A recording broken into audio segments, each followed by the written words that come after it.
Thank you so much for staying with us. Now to our first commentary of the day. Nigeria's inflation rate is falling again, with the National Bureau of Statistics reporting that headline inflation dropped from 15.91% in June to 15.43% in July.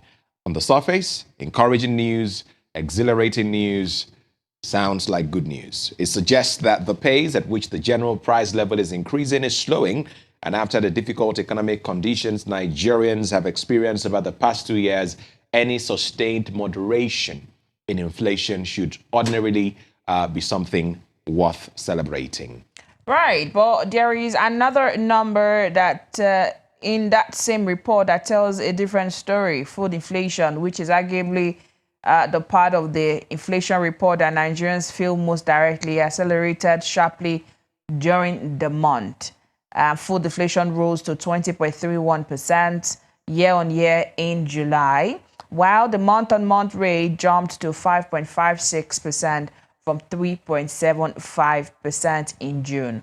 So while the headline number is moving down, the cost of living and feeding the household is still putting significant pressure on families. So the question is, when you have announced the numbers are going down, does it trickle down to the price of tomato, of pepper, of rice, of protein in the market? Well, that is certainly the interesting part of the conversation. Inflation falling does not mean prices are falling. It simply means that prices are increasing at a slower rate than before, right? If a bag of rice moved from one price to a much higher price over the last year, and the rate of inflation subsequently shows that the rice does not automatically return to what it used to cost.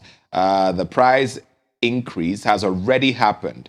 What changed here is the speed at which the price has continued to rise. Right. And I hope that explanation is just very clear. And that's a distinction that is important, because it can create a gap between what the economic statistics are saying and what people are experiencing when they walk into a market.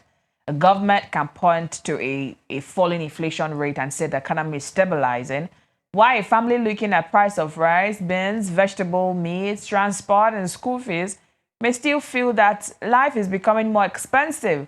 Both things can be true at the same time. From the government angle, it is true, inflation is dropping. From the family angle, or from the ordinary Nigerian angle, he's still buying what he used to buy at the higher rate or same rate. Nothing has dropped. There's no change given to him when he pays. In fact, Marian, the July figures show just how complicated the situation is. Headline month-on-month inflation slowed from 1.66% in June to 1.57% in July, which means the average price level increased at a slightly slower pace. Core inflation also declined to 14.97% year on year, and increased as well by 1.82 percentage points month on month. The National Bureau of Statistics attributed the increase to changes in the prices of commodities, the rice, water, yam, crayfish, pepper, onions, carrots, tomatoes. I mean, your basic staple foods. These are not luxury products. These are things that people buy every day. And that brings us to the first major question. If food prices are still rising this quickly, how much relief is the average Nigerian actually feeling from the headline inflation decline? Because if your salary remains the same, but the cost of feeding your family continues to rise, the economic improvement being reported may not feel like an improvement at all. Because when you go out to the streets, the feeler, the complaint from most people is that, what even happens to the money I make at the end of the month? Why does it look like it disappears almost immediately? Well, it appears our analysis this morning is pointing to one direction: food. You're spending all of your money on food. And when you now include transport, I mean, if the food prices are still rising this quickly, how much relief is the average Nigerian actually feeling from the headline inflation decline? Because if your salary remains same, and the cost of feeding your family continues to rise, how do you survive now? And we should be careful not to dismiss the headline inflation figures simply because households are still struggling. And we should also be careful not to dismiss the rise of household feeding because the inflation number says it has dropped. Now, a fall from 15.91% to 15.43% is still a movement in the right direction. The rate is also significantly below the 24.94% recorded in July of 2025. So there has clearly been a substantial moderation in the annual pace of price increases. I mean, the usual pace of how things will just jump from 80,000 straight up to 120 to 200K. I guess that pace have sort of kind of, slowed down. And that's what inflation is about. The pace at which things will usually go up or skyrocket, over the roof has slowed down. That's why inflation numbers has dropped. But if you look at the corresponding year of 2025 now, which was 24.94% in July, this year is 15.91%. I mean, this year alone, we had a single digit, but it didn't last long. Here we are again with a double digits still on inflation.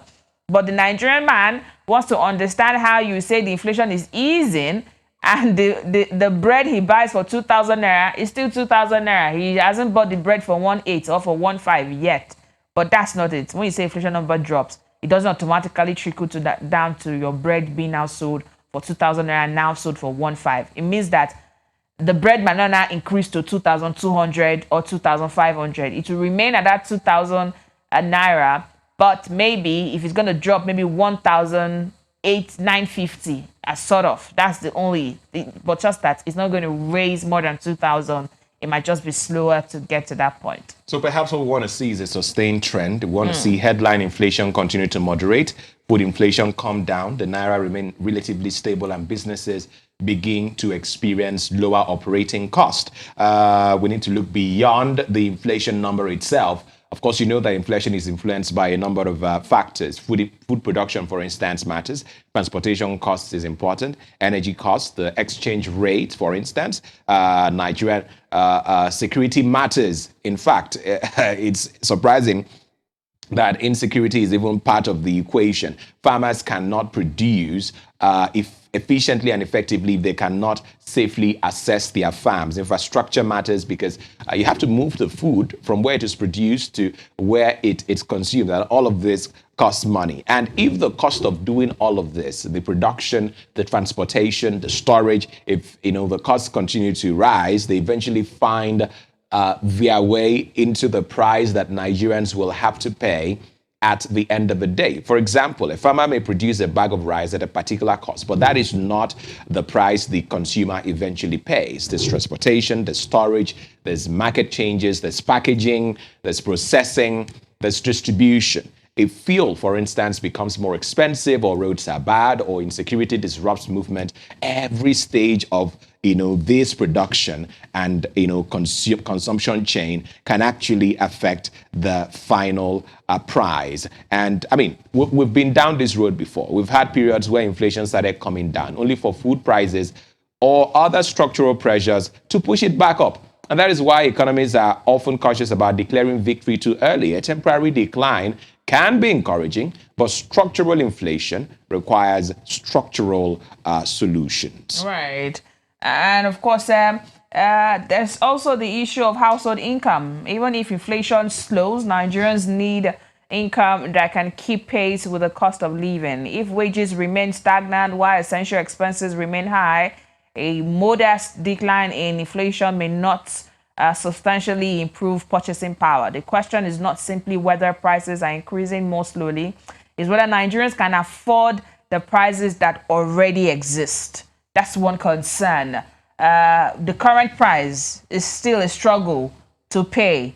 So when you have all of this announcement coming about inflation numbers dropping, the ordinary person is not understanding. It's telling you, if it drops, then let the money I'm spending on a daily also, drop and give me some breather.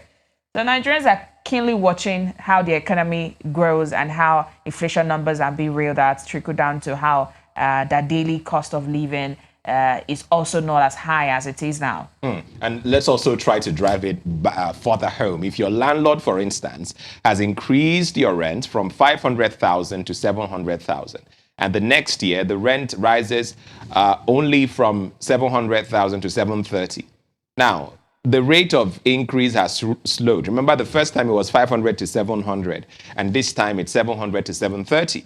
But your rent has not become cheaper. That's just the way to understand what is going on. This is essentially the distinction Nigerians need to understand when they hear that, the rate of inflation is falling. And this is particularly important when we talk about food. The MBS says food and non-alcoholic beverages remain the largest contributor to headline inflation in July, accounting for 6.18% at the divisional level. Restaurants and accommodation services contributed 1.99%, while transport contributed 1.64%. So the areas where Nigerians spend money every day are still playing a significant role in the inflation picture. And significant differences across the country. The national figure gives us an average, but Nigerians are not experiencing the economy in exactly the same way. In July, Adamawa recorded the highest year-on-year headline inflation at 33.03%. But guess what it was in Nasarawa? 7.86%. And food inflation shows an even wider variation. Adamawa recording a food inflation of 51.36% year on year, while Katsina and Zamfara recording 30.84%, respectively. That tells us something that's important. The national inflation number can sometimes hide very different realities from one state to the other. A household in one part of Nigeria may be experiencing a very different cost of living situation from a household somewhere else. But guess what? Current Nigeria right now, it's biting everywhere. Whether you live in Katsina, you live in Adamawa, you live in Yola, you live in Delta, you live in Bayelsa, you live in Port Harcourt, it's simply biting everywhere. Everyone is having a feel of it. Everyone is getting their own side of it. So right now, that's why collectively Nigerians are asking those questions. When are we going to get some sort of relief? When are we going to get some sort of, breather to say, okay, what I buy here, usually maybe the tomato you buy in the north usually is cheaper than the one you buy when you move out of the northern region. But right now, it feels like the price of tomato here and the price of tomato outside the northern region is still almost the same. It's still very much expensive, even more. So that's what Nigerians are saying. If you say inflation numbers have reduced, let it also feel the money coming out of our pockets also, a bit slower for us to keep up with the cost of living. Well, that means the government cannot afford to look at the headline number alone and declare the cost of living crisis problem solved. Inflation is falling, positive development. But Nigerians are entitled to ask a very simple question. Will this improvement in numbers become an improvement in their lives? Because the real test of falling inflation is not whether government can announce a lower percentage. It's whether Nigerian families can go to the market, pay bills, meet its basic needs, and still have something left over. Economists will encourage you to save. But when you spend all of your money buying food and paying for transport, what is left there for you to save or invest? And until that begins to happen more consistently, the conversation about the cost of living is far from over. Well, we'll keep watching whether this trend translates into real relief for households.